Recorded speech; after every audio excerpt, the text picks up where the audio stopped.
Oh, AJ, I just wanted to just ask you if you could give me some clarity to the expression that's been used for Jesus, where there's the term Jesus Christ or Jesus the Christ. What does that mean?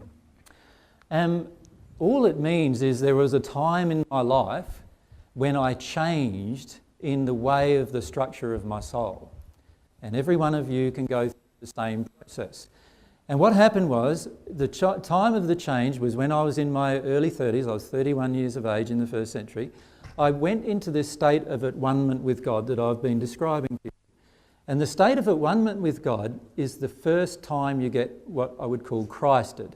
So the process of being Christed is actually the process of receiving divine love to the point where you now become at one with God. So right at the moment, there are literally billions of spirits who have been Christed.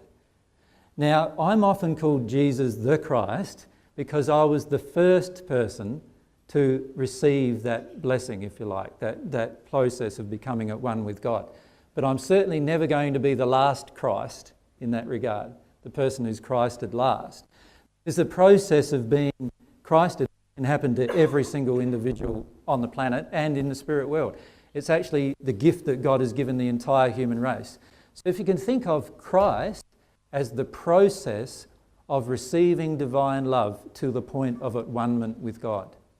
And I never called myself the Christ, but I did call myself the Messiah. And Christ in the Greek language does refer to Messiah in the Hebrew language. And I certainly called myself that, in that I was the first person to receive the Christing, if you like, or to receive divine love to the point of at-one-ment. So therefore, the first person to actually go through the process of being Christed, and therefore, because I could then show others how to do it, the definition of the Messiah was the person who would be the first or the leader of the people to God.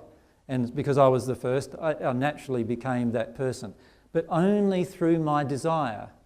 And that doesn't make me a special individual, by the way.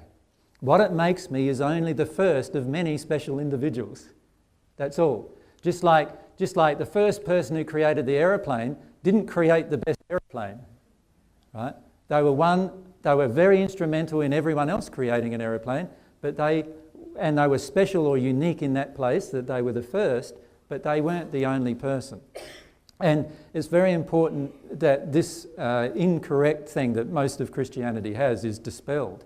Because in the end, all of us can be Christed. And this is about the burning desire for God. What happened for me is I had a burning desire for God ever since I could remember. I don't know why. The only answer I have myself is that that's a part of my unique soul, just like you have a part of your unique soul. Does that make sense?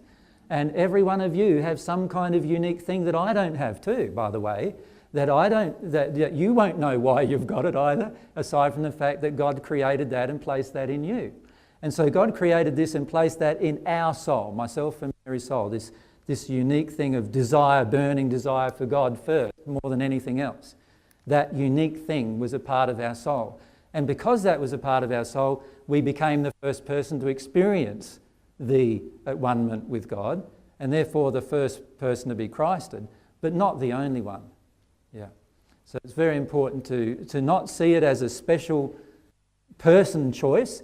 The fact is that every single individual on the planet and in the spirit world has something unique in their soul that God wants. And God wants you to activate it. God wants you to follow your desires, and if you follow your desires passionately, you will eventually activate this unique thing that nobody else has. And you'll eventually realize, wow, this is something nobody else I've ever met has. And yes, you are right. Nobody else you ever met will have either. Right? And that is the unique thing that God wants you to activate within you. And coming to have a relationship with God is going to create that, going to make that happen for you. For me, it is this, and when I say me, for our soul, Mary and myself, it is this process of having a burning desire for God and wanting to be that messenger of truth and desiring to be the redemption of the world, if you like. That was this thing within our soul. And I can't even explain why it's there. All I know is that I just activated it and desired it passionately. And that's how it happened.